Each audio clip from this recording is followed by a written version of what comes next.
You want to take your game to the next level? You want to be a world champion? Take the fighter training stack. Victor Conte's fighter training stack has brought me to the next level. Everything that I take on a daily basis. The fighter training stack is the best thing out right now. Devin Haney, I'm Snack Strong. Get it now, right now.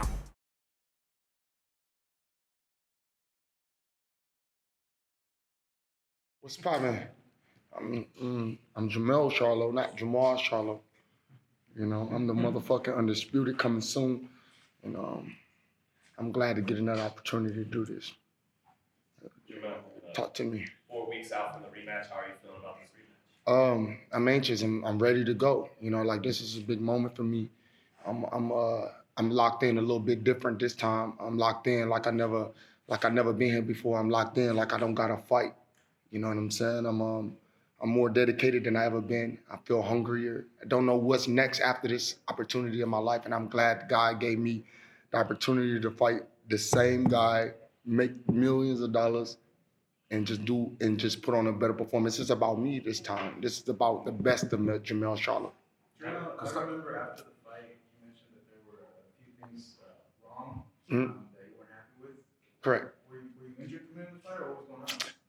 I think the last fight I just dealt with a lot of like you know those what you consider them to be like the warriors of camp when you go through things and you don't express it, and you just, you know, like a lot of those things was bothering me during that time.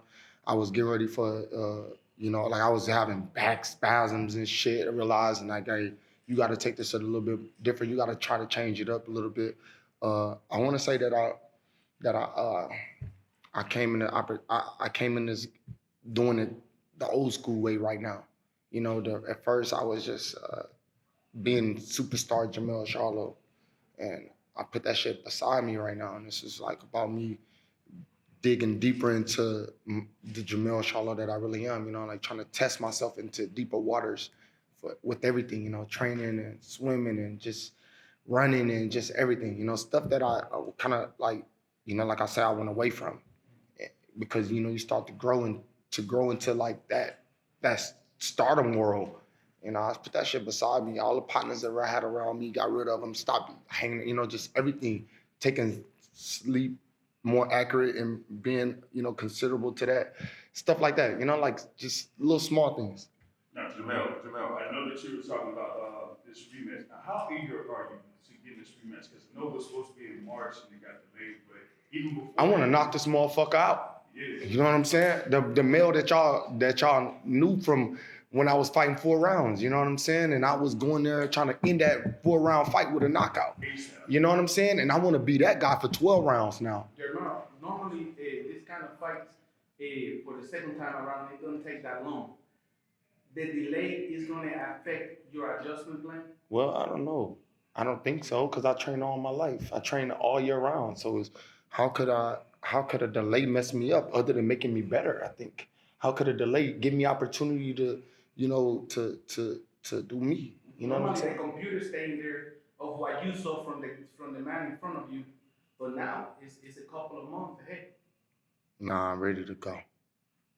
Jermell, Castano had the majority of the success against you when you were against the ropes. Right. Is that something you're looking to avoid at all costs in this rematch? No, not at all. You see, he got clipped. He got buckled. You know what I'm saying? For Mike Carpenter hating ass. Tell Mike Carpenter you're a fucking hater. You know what I'm saying? All that bitch ass shit he be on, he a pussy. Cause you know why? Cause he never boxed before. They sit in that motherfucker and they sit in there and talk shit about us, but they never even boxed before. They never even been in the ring. You boxers get on the ropes. Boxers sometimes get on the ropes, and what you do when you on the ropes? You gotta fight yourself off the ropes. So I'm delayed myself into the winning that fight. Yeah, I could have won that fight. Yeah, I could have did better by not being on the ropes. And what? The crowd, the fans, they give into what these motherfuckers talk about. You know what I'm saying? They talk, Jermell Charlo was on the ropes. What? I fought myself off the ropes. Who got hurt? Who got hurt more? Who got buckled? Who? To me, I won all that shit. I'm him. You know what I'm saying? At the end of the day, I just won't get myself on the ropes that much. And when I fucking start feeling the ropes, I'm gonna start getting myself off the ropes, put it back in the center of the ring. Castano is a guy that throws 100,000 punches, so they say on some bullshit. Not against me, so what? I won that opportunity. I won that objective. He didn't throw as many punches at me. Why? Because he did, he would have got hurt. The fight would have ended.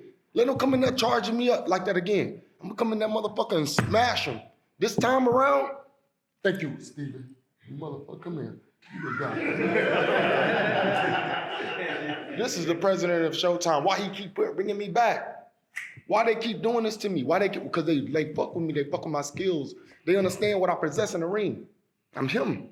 On the Brian Custer interview, you raised a concern about the body testing. Have that been agreed upon? Oh my gosh, these people been coming to my house so much. I hope they coming to his house like this. They been fucking testing me, man, pissing me and fucking taking all my blood, 4 tubes, everything. Like, what's up? I asked for him to goddamn get tested too. Hope he getting the same shit. Yeah, they doing what they gotta do. And I appreciate that. I can't complain. They're waking me up early. I gotta hold my piss all the way to like 8 or 9 just in case they come early. Jermell, do you feel like, you're the fighter that can make the improvements from fight one? Because, he's 5'7", and is crowding you and doing what he did in the first fight? Can he really do anything different in that type of game? I don't understand what else he can do. You know what I'm saying? Like, when you really dissect Brian Castano is a rugged fighter. Yeah, you come forward, but can he back up? Like, I don't know what skills has he gained. Hey, y'all from California, y'all know why he pulled that shit out. Why he didn't come in and fight me March 19th. Is y'all that know the truth. But no matter what, I'm going to get in there, and I ain't worried about 19th. I ain't worried about Brian Castano. I'm worried about the best of Jermell Charlo, the one of the Charlo twins. The reason why Lions Only is so popping, it's me, guys. I did it. I've been doing this shit since I was signed with Golden Boy, and them motherfuckers didn't do me right. But you know what? Shout out to Al Heyman. He's been doing an amazing job with us. I know they talk a lot of that shit about us, and they don't like us. Half you motherfuckers don't like me either. And I understand that. I just gonna sit here and give y'all what y'all need and what y'all want, because I don't come around too often. And that's the thing. Y'all gotta learn to appreciate these fighters like me and my brother. When we finally come around, that's when y'all like, get your eyes and put your ears on. You know what I'm saying? Listen to us. Because, like, I don't do this shit. It's not for me. You know what I'm saying? I don't know how long my career gonna last, and I've been doing this for a long time, since 07. Now I'm at the top of the pinnacle. I've got 3 of the 4 belts and I'm trying to get number 4, and I'm gonna do everything I can. May the best man win. Hey, Jermell, what happens if you become undisputed? What other goals do you have? I haven't even set any goals. I haven't set any goals. My goal is to become undisputed right now. I felt like winning a belt was a huge thing. Now everybody can win a belt. You know what I'm saying? Like, I feel like becoming undisputed is a major thing, and then now everybody can become undisputed. Like, I see, like, like Devin Haney, for instance, he got opportunity to be, God put him in place to be undisputed. Now I'm realizing that's just what it is. You know what I'm saying? So this is one of the biggest achievements a boxer can make, becoming undisputed, to obviously fight for undisputed, to even be an opportunity. So it's like, I'm gonna take this moment and enjoy it. I'm gonna have fun when I get in there on May 14th. I'm 5 days before my birthday. I'll be turning 32 May 19th. I'm ready to fuck this kid up. You know what I'm saying? I'm gonna I'll make all of these people somebody. Tony Harris and Lube, all these people that done fought me before. Nobody knew who these people was. Nobody knew who Brian Castano was. After he fought me, his fucking followers go up. But you got that crowd that wanna see. And I hope I get the judges that really understand boxing. You know what I'm saying? This is what boxing is. Not, let's get the knockout. Everybody's so used to me knocking people out. The moment I don't knock somebody out, they say, oh, it's an issue with this kid. Something ain't right. Because why? I didn't knock him out? Like, goddamn, this is a skillful sport. You gotta pay the bills with this. So this is what it's gonna be. If you do become undisputed, would you like to fight the winner of Spence versus Crawford, making it undisputed versus undisputed? I have no intentions to fight my stablemate. Now Crawford could get that work. I don't give a fuck about him. I don't know that nigga, and the nigga don't know me. We can make anything happen. But when you got an emotional tear to somebody, like that's like me fighting my twin brother. Now, like Spence said, if that motherfucking money right, and they putting that brick bread out there, and we gonna get in there with anybody. You know what I'm saying? We're not gonna turn down nobody. Neither was Spence, neither none of these people. Crawford ain't did shit in 154. How y'all want him to fight me? I'm telling you, I'm trying to become undisputed right now. How are we talking about somebody that ain't even fought in the division? How do he just jump from there to there? Like what connection do he got to this world? You know what I'm saying? Like, where that tall, lanky motherfucker at? So speaking of that, what do you make of him and Lubin and him saying that he wants you guys next? Right. They didn't put this is what I do, you know? If that's what Al Heyman has in store for me, and I got other when you become a champion like this, you got mandatories after mandatories, you got all of these people in the way. In 2017, I had knocked the number one guy out, turn around and knock the next number one guy out. Like, maybe I'll be the shot caller and make the decisions on who I want to fight next. You know what I'm saying? FUNDORA, go fight somebody else. I don't know. Crawford, go fight. Y'all fight each other. I'm busy. Motherfucker, I'm busy. So you don't think they earned it to go I'm free? busy. Just like you earned it before? Jermell, back to the fight. Where you was a little bit angry when you get the news that Castano was injured. You feel it was a real injured, or you need more time? I mean, he was still in the gym running. He was still swinging that arm. If you got a bicep tear, let's break that shit down. Y'all follow him. Y'all watching him. Y'all watching him more than I am. The motherfucker got a bicep tear. He outside running, swinging the arm, acting like he punching with one arm. Come on, stop the bullshit. Something ain't right. Something ain't right with these people. Did you ever get to see the paperwork? Nah, I never got to see no paperwork or nothing. They cap, man. Jermell, I get what you mean by, he hasn't ever fought at 54, a guy like Crawford, but, you get the Duran versus Leonard, Mosley, De La Hoya, they jump up and get right to it. Champion versus champion. That's how it work. I don't know. I don't run boxing, That's bro. how healthy. I run boxing, but not like I don't run the statistics and all of the little factual shits. I don't control that. If Crawford decides to move up to 154, and they give him an opportunity to fight me, that I'm jumping on every opportunity that I can to feed my family. Okay, I'm a lion. I'm a warrior. I'm gonna be this guy forever, and until I'm done with this game. Like how many more fights do I got in me? You know what I'm saying? I want to move up to 160. I feel like some of these guys can't mess with me. My twin brother is at 160. I got respect for him and let him do his thing. Move out with me. I don't know what they got in store, bro. Like, I'm excited about the future for us. I'm excited about what, just everything, Like, I don't know what else to tell you about the Crawford kid. When he fighting again? Shit. When the fuck is he fighting again? Like, who the fuck he fought last? Like, I don't even know nothing about the kid. I just want to fight, you know what I'm saying? Don't ask me about Crawford, because that motherfucker ain't in my division. Like, we talking about a 147 pounder that was a 140 pounder. We need to fucking comprehend. I get it. He won the undisputed, right? At 147, at 140. This shit is different when they get down to 147. 147, 154, 160, 68. This shit is different. Speaking of your division, though, do you think at all about cementing yourself as one of the great 54s with Trinidad and Terry Norris? Well, the good thing is I've been ranked number 3 when Floyd Mayweather was a champion. And then Canelo was a champion. And then Cotto, I was right there. Like, I think I was number 2. And then it was Cotto. And then I started passing them up. And then all of a sudden I fought John Jackson. And then I became the champion. And for the WBC, I lost it to Tony Harrison, which I really didn't lose, but I just got to accept it. And then I moved on, and I'm still the champion at 154. I mean, once the story is written, the book is finished, y'all will come back and say, Jermell Charlo did a hell of a job at 154. Like I held it down, and I'm proud of that. I'm proud of what I've done in the division, but I gotta get Castano out the way. I gotta show y'all Mexican fans and Argentinian fans why I'm number one guy that's been the number one guy for so many years. I possess a different type of strength. I have a different type of power when I punch. I'm the haggler and the horns put together, and I got 12 rounds to do it. Jermell, you would be the first undisputed champion in your division in the 4-belt era. This not my water. Essentially is my water. Do you think that right there will definitely put you in the Hall of Fame Hall of Fame August title defense, first undisputed and super welterweight? Or do you think that there's still more to accomplish at 60 and possibly even 68? Yeah, man. I think that I might get an opportunity to make a move in my life like that. I like that you said Hall of Fame, because that's what's important. What's important is leaving a legacy, and I want to leave a legacy for my children. You know what I'm saying? And it's not about right now. You know what I'm saying?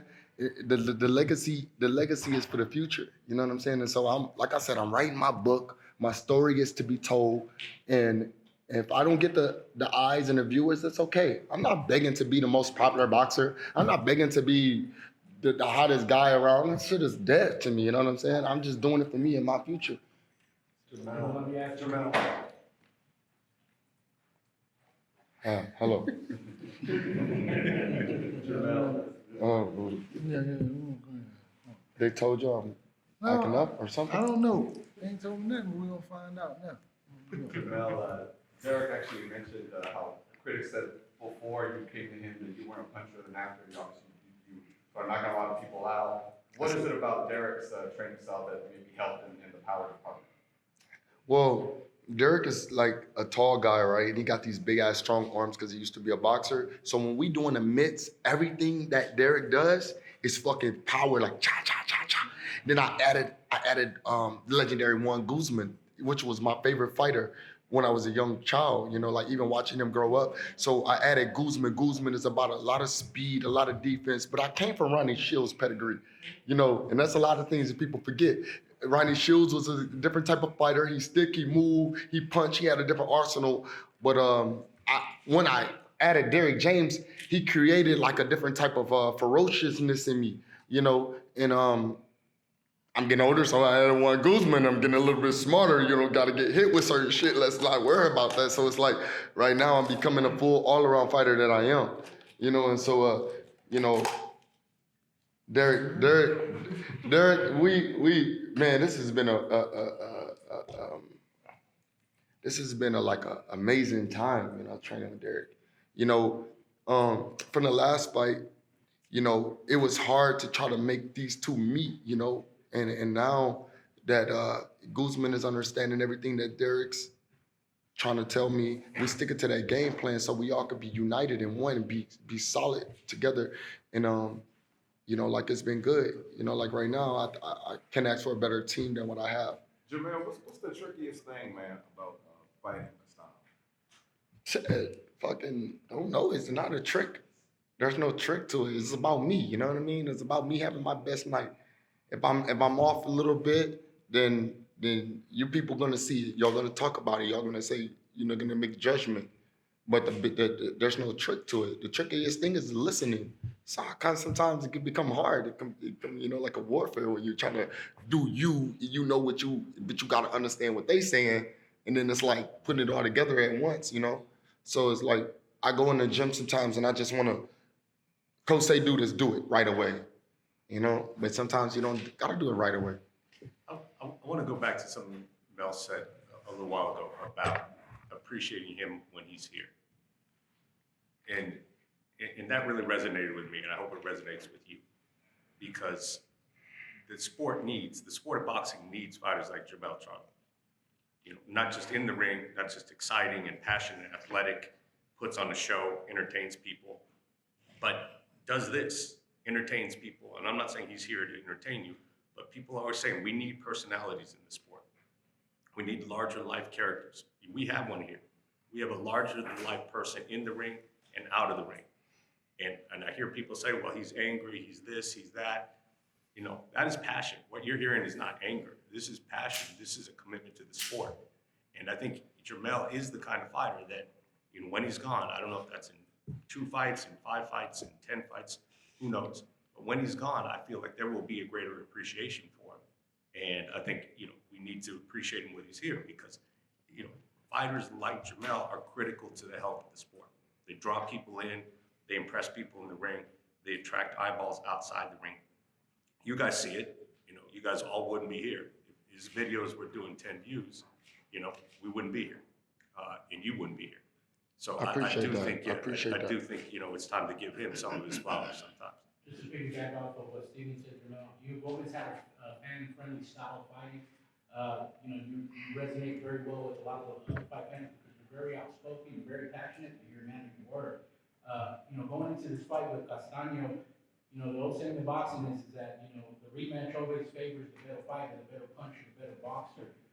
In your opinion, do you feel, as far as up until this point in your career, is Castano the toughest opponent or the toughest opposition that you faced?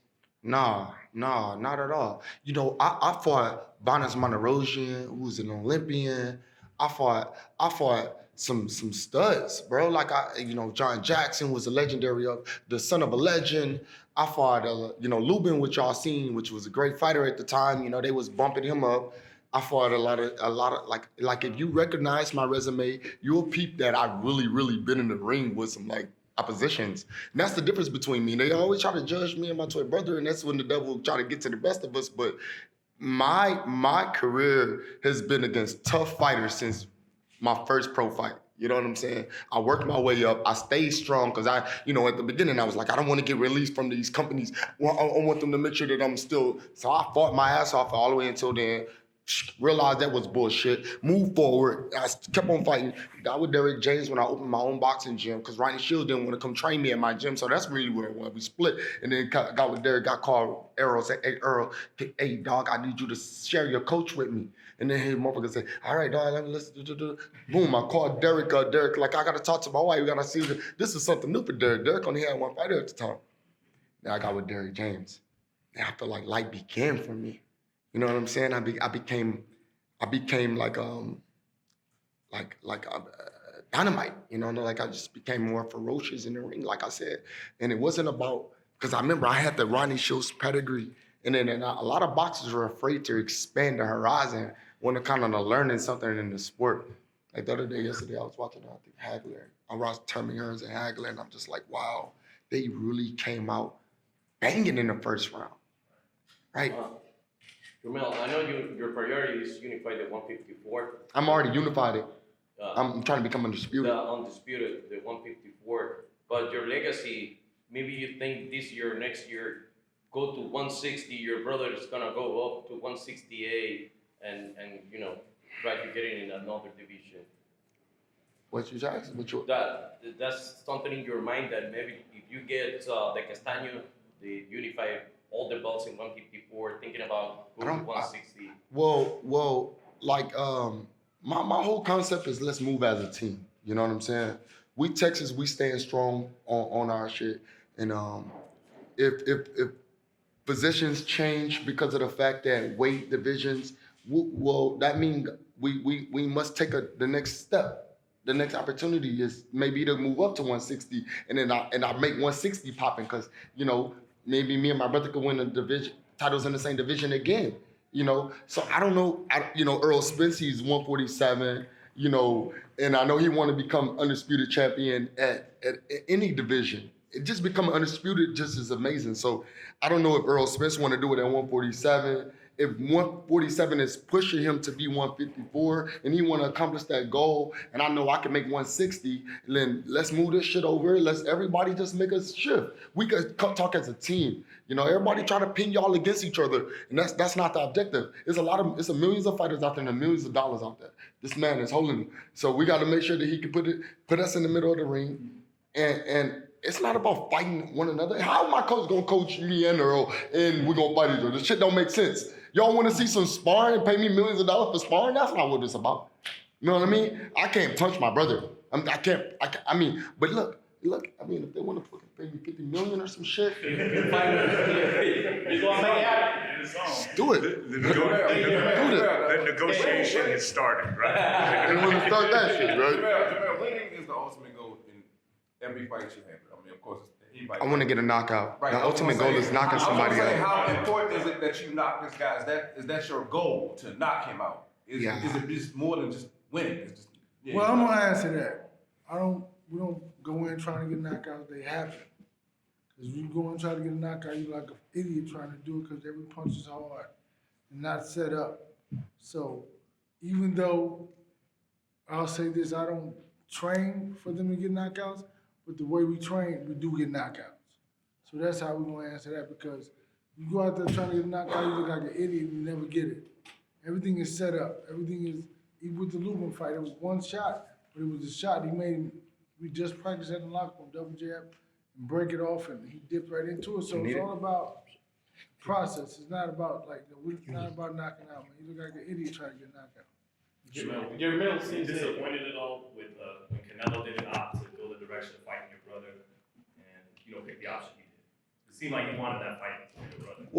Well, I really just want my brother to be more like me in boxing, and that's like, but when at his division, he has no control a little bit, over who makes what and what. He talking shit to somebody at 168. You know what I'm saying? So, I mean, if my brother was given the opportunity like me, he would take him. You know what I'm saying? I think, and sometimes I was just like, talk your shit more. You know what I'm saying? And be you more. Don't worry about it. And then they're gonna come talking. When you at the top, they're gonna do that to you. They're gonna talk about you. They're gonna try to, just take you out of there. They when you at the top, they're gonna try to make you go to the bottom. There's nothing else that you could do. And people don't know how to hit rock bottom and bounce back up. I'm one of them type of people. I could go to the bottom and come right back to the top. You know what I'm saying? And so when Canelo didn't take the opportunity to fight my brother, it just, when you look at Canelo's career, you're like, hey, you made it, you did it. After I knocked this motherfucker out, I want y'all to look and say, Jermell, hey, we're gonna just be at his fights. Like he could do what the fuck he want right now. Like, you know what I'm saying? Instead of just, Canelo deserved the opportunity. He deserved whatever he's trying to accomplish right now. You know what I'm saying? Motherfucker buying horses and big ass horses and shit for his partners and shit. That shit tight to me. Like, that's motivation to me. You know what I'm saying? The fights with him, with Jermall and Canelo and Jermall and David, that seems like the two fights. And when Mufia couldn't come to the table, unfortunately, they tried to make that fight. But yeah, what happened with that shit? Like, it's not, you know what I'm saying? At the end of the day, I think that my brother is doing everything he can. You know what I'm saying? He want to fight who he could fight. If he can't get the fight, he got to fight whoever. You know what I'm saying? And that's again, what Steven was saying, appreciate what you can get. Y'all can't, you know what I'm saying? Y'all want Maul to fight Canelo. Yeah, if he don't fight Canelo, with y'all bash him. You know what I'm saying? That's the thing about it. You can't go into that situation of saying, what wasn't understood, what y'all can't understand. Y'all motherfuckers don't even make fights. Y'all don't even know how to fucking judge a fight sometimes. You know what I'm saying? So when you get in there and y'all start like talking about Canelo and y'all start talking about the Charlos, then they throw up me. Like, motherfucker, I ain't even fucking in that motherfucker weight division. And when I was in his division, they didn't even give me the opportunity to fight him. I tried to fight him before he fought Alfonso Gomez back in Houston and shit. Like, you know what I'm saying? And James Kirkland and shit. Like, I've been trying to make that shit happen. I'm off that guy. He can't fight me. He won't fight me. He moved up to 175. He fighting big old motherfuckers. And that's cool. That's an accomplishment to me right there alone. He's dedicated. He trains very hard. He works hard. You got to give the man his flowers. That's what it's about right now. It's about, like Errol Spence, for instance, his career to me, all of the situations and tragic situations, and he still arrives to be one of the top. Look how he's moving right now. Like, that's tight to me. Like, that's what I like that. That give me more like that Fury is to be one of them guys. Tyson Fury. Look at how his move. He made one of the massive moves in boxing coming off of Ali came up. Sorry. So how do you think? Huh? Jermell, how do you think the fight gonna play out this season? With Spence and who else? Spence knocked him the fuck out.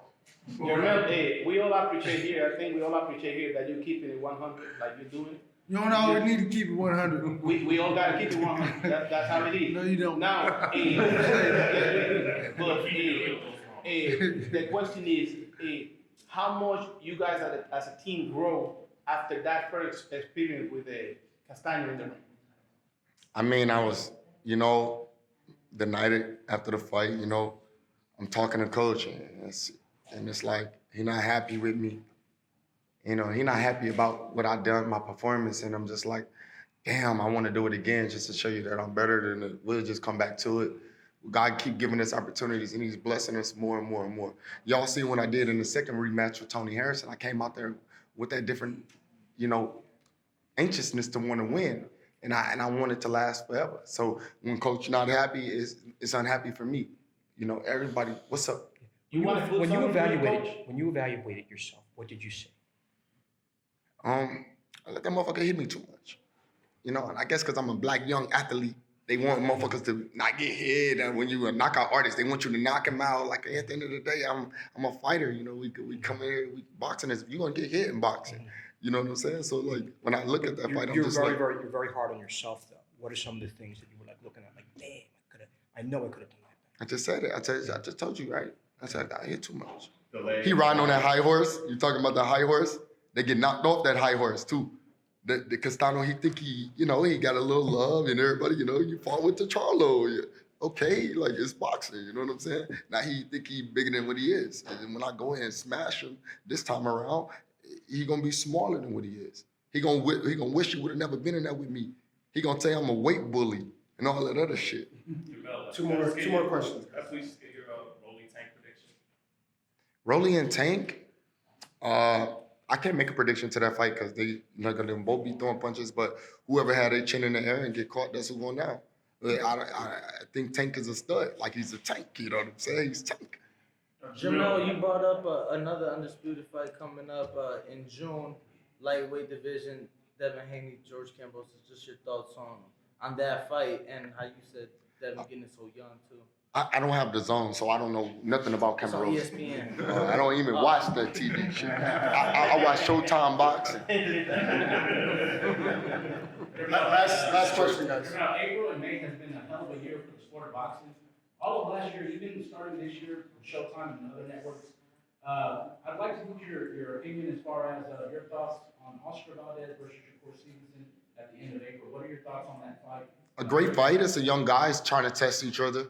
And they all say Shakur Stevenson is a great boxer and he's one of the top dogs and he's the next Mayweather and all of this. And that Oscar Valdez tries to ruin that. So at the end of the day, we're going to have two amazing fighters fighting each other. Hope the fight ain't boring because that tends to happen when you got such great talents going against each other. And we should see more from Shakur Stevenson. He destroyed Jermell Herring. I see Jermell Herring over there in Castano's camp and shit. Hey guys, save your bandwidth for you got a big fight tonight, so Yeah. glad that Mel. Thank y'all. I appreciate y'all media guys, you know what I'm saying? And Dante Bossa Nation. I know what that is because I've been seeing it all in ES News. That's my dogs. Everybody that's here, dog, I appreciate y'all for coming to give me this opportunity to speak to you guys. I'm going to do what I can. I've been training really hard since like my last fight, and I've been just wanting to get better, wanting to get stronger. I want every punch that lands just to be that punch. So hope Castano's ready. Thank you, Mel. Hey, Joan. Dime, bro. ¿Cómo estás? ¿Todo bien?